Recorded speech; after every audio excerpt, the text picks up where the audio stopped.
So when Lisa Leslie is on Angel Reese's podcast and gets asked anything you would want me to work on going into year 2, Lisa Leslie has a laundry list she's already written out. Your layups suck. Your layups suck. You can't finish. You can't finish. You can't. Lisa Leslie had a huge list. Ever wondered what happens when a basketball star's confidence clashes with the harsh reality of their game? Well, Angel Reese's new podcast, Unapologetically Angel, is offering us a front-row seat to that very drama. And trust me, it's not a smooth ride. This one's full of twists, turns, and some seriously cringeworthy moments. I don't know what the scouts were looking at. I really don't. But following the 7, God has a plan, and it is what it is, and you ended up in Chicago, but I'm just telling you. Going into season, you were ready. Thank you. Going into my season 2, what's some advice that you would give for me? Angel Reese's attempt to stay in the spotlight is unraveling, and it's not pretty. From WNBA legends calling her out to surprisingly low viewership, the fallout is real. Biggest sting? Even Lisa Leslie, her mentor, didn't hesitate to give Reese a dose of reality. In this breakdown, we're diving into the podcast disaster that's sending shockwaves through the basketball world. Ready to see how it all went down? Here's the twist. Angel Reese can't seem to shake Caitlin Clark's shadow, even on her own turf. Reese created Unapologetically Angel with the intention of showcasing her life beyond basketball. But instead of revealing something new, every episode somehow leads back to Caitlin Clark. It's like the podcast has become a tribute to Clark without ever intending to be. Angel Reese on the Unapologetically Clout-Chasing Caitlin Clark podcast. I think that's what it's called. Unapologetic Clout-Chasing of Caitlin Clark podcast, hosted by Angel Reese. It's almost as if Caitlin Clark is the unsung co-host of Unapologetically Angel. Every episode, no matter who's guesting, somehow circles back to her name.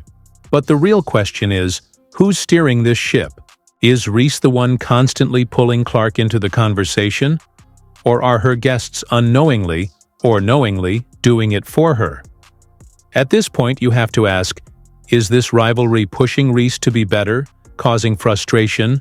Or is Caitlin Clark just that dominant in the world of women's basketball right now? So when you say she... Each episode, the same thing happens. 1 minute, Angel Reese is talking about her pregame rituals or the highs and lows of her career. And then, boom, the conversation takes a sharp turn. Suddenly, it's all about Caitlin Clark's latest record-breaking achievement. It's almost too predictable, and fans are definitely catching on. Social media is having a blast with it, with some joking that Unapologetically Angel should just be renamed The Caitlin Clark Show, hosted by none other than Angel Reese. Because of women's basketball, whenever you think of Angel Reese, people often mention Caitlin Clark. You've said in interviews, there's no beef, but the media keeps going on. This is your platform, so how do you feel about that situation? I think just being able to be in that moment of it happening, you never realize how something can literally change your life. And knowing my 5 fingers and my other finger pointing at my hand could literally have changed my life for like forever is crazy. Here's the interesting twist. This constant chatter about Caitlin Clark might actually be working in Angel Reese's favor. Think about it. Every time Clark's name pops up, more listeners tune into Unapologetically Angel. It's like free publicity, with Clark's name drawing in the audience, even if it's not the main topic. Basketball analysts are catching on too, noting that while Reese tries to focus on her own journey, the endless buzz surrounding Clark's success seems to overshadow her every time. It's almost like Clark is the accidental spotlight that keeps shining on Reese's podcast. Why do you think people love Caitlin Clark, besides her skills? She can shoot threes from logo. We never seen that before. That's my point. Steph Curry, a little kid. Like Steph Curry, I love, you know why I love Steph Curry? Because I've never seen that before. The big question is this really the narrative Angel Reese wanted for her podcast? Or has it spun out of her control? Did she envision creating a platform where she could carve out her own identity, separate from Caitlin Clark? Or has this intense rivalry hijacked the show and turned it into something she didn't plan. There's a fine line between staying in the spotlight and getting swallowed up by someone else's success. And right now, it's tough to say which side of that line Reese is on. Oh, and just wait. Her own mentor had some sharp words to share on all of this. Lisa Leslie appears on Angel Reese's podcast, Unapologetically Angel. She gives angels some advice. Just a hint, it has to do with her layups. You think the Caitlin Clark comparisons were tough? Wait until you hear about Angel Reese's latest podcast episode, where things got even more uncomfortable. When WNBA legend Lisa Leslie stepped into the Unapologetically Angel studio, fans likely expected some insightful wisdom and lighthearted conversation. What they didn't expect was a full-blown reality check. Leslie, never one to hold back, came in with no filter, dropping hard truths that left Reese, along with everyone listening, cringing. Going into my season 2, what's some advice that you would give for me? Season 2, I can't wait to work with you some more. The biggest advice I have for you is going to be how you shoot your layups, period. Let's break this down, shall we? Lisa Leslie, a two-time WNBA champion and one of the most dominant players in women's basketball history, didn't waste any time with pleasantries. She went straight for the jugular. She looked Angel Reese right in the eye and dropped a brutal truth bomb. The biggest advice I have for you is going to be how you shoot your layups. Period. Oof. Imagine trying to host your own podcast, thinking you're in control, only for your basketball idol to tell you that your fundamentals need some serious work. But hold on. It doesn't stop there. Depending on how you look at it, things either got better or way worse. It's just a fact. It's more than a fact. She is not good at layups. But I was looking at her stats. I jotted some down right here, and she shoots an abysmal 39% from the field. She shot below 50% on shots less than 5 feet away, which is bad. And even worse than that is that shots from 5 to 9 feet, 13%. Leslie didn't just stop with Reese's layups. She took it a step further and went full-on stat guru. She pointed out Reese's 39.1% field goal percentage from her rookie year. For those unfamiliar with the numbers, let's just say that's far from ideal. And it doesn't end there. Reese was hitting less than 50% of shots inside 5 feet, missing nearly half of her attempts at the basket. Essentially, the easiest shots for a player to make were slipping through her fingers. This is like WNBA leveling up and all eyes on her now. I think that she knows that she has to completely restructure her form, because that is not the way to be efficient in the post position that she is in. At the post position that she's in, a layup is supposed to be a given. She needs to improve her touch around the rim, like all over the place, but she seems to take these desperation shots. Now, picture this. Reese, trying her best to stay composed while Leslie continues to drop these heavy critiques. The tension in that studio must have been unbearable. It's the kind of moment where every word feels like it's landing like a punch. And here's the kicker. This is the same Angel Reese who was already dealing with stat-padding accusations that were so loud they cost her coach their job. To top it off, just when things were getting tough enough, Kennedy Carter added a final jab on her way out of Chicago. It's like a storm of pressure that Reese just couldn't escape. Kennedy Carter Instagram account right here, guys. And I'm here to tell you, bruh, she's been going on a little rant all night long. Now, this is the tweet right here that kind of sparked everything. She stated, I think the ability to consistently make layups just put anyone in a different tier. So important to score easy. Now, a lot of people is insinuating that this tweet is towards Angel Reese. Here's the thing with pro athletes. They can't resist dropping hints on social media.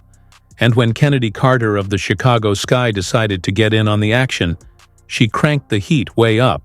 You know those cryptic tweets that make you do a double take and think, what's really going on here?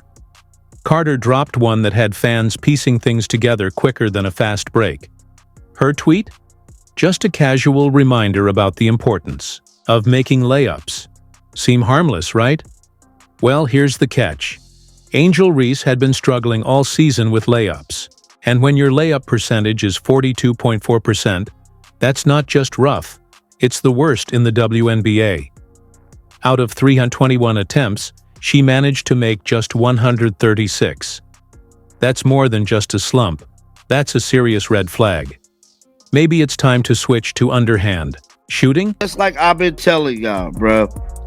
She has been making it her business to sneak this Angel Reese every chance she get. Now, since she's been cut, it look even more obvious. Somebody said, LOL, you ain't down. Now, this tweet right here just popped up here. Somebody tried to come into the defense of her because we know she's a free agent. So, like, if you throw teammates, ex-teammates under the bus, that's going to hurt you even more. But wait, there's more.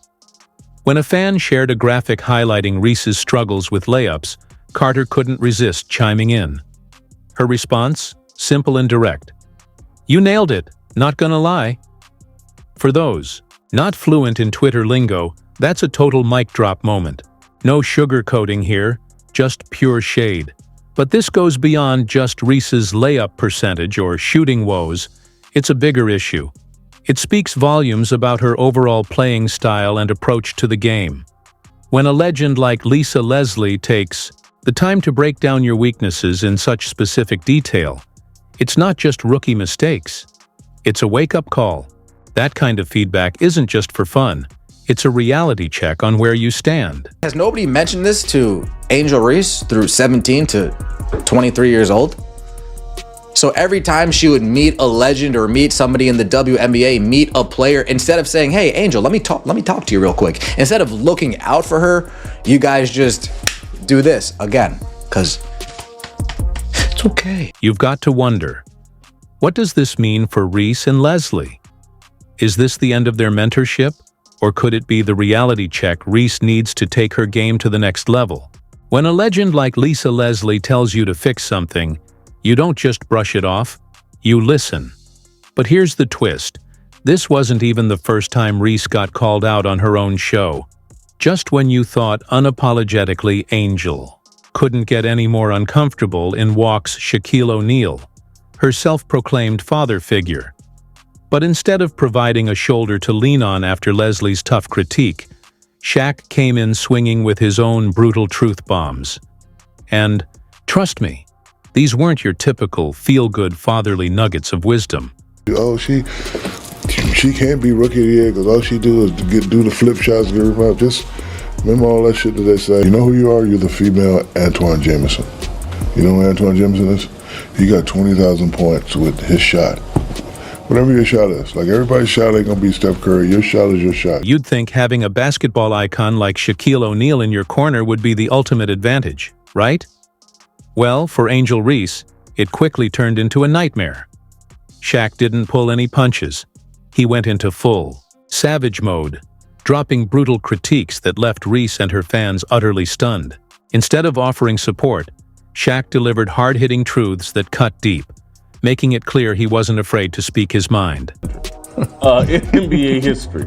And this woman thinks she's one of the greatest WNBA players or greatest women's basketball player of all time. Let's dive into the comparison that left everyone absolutely speechless.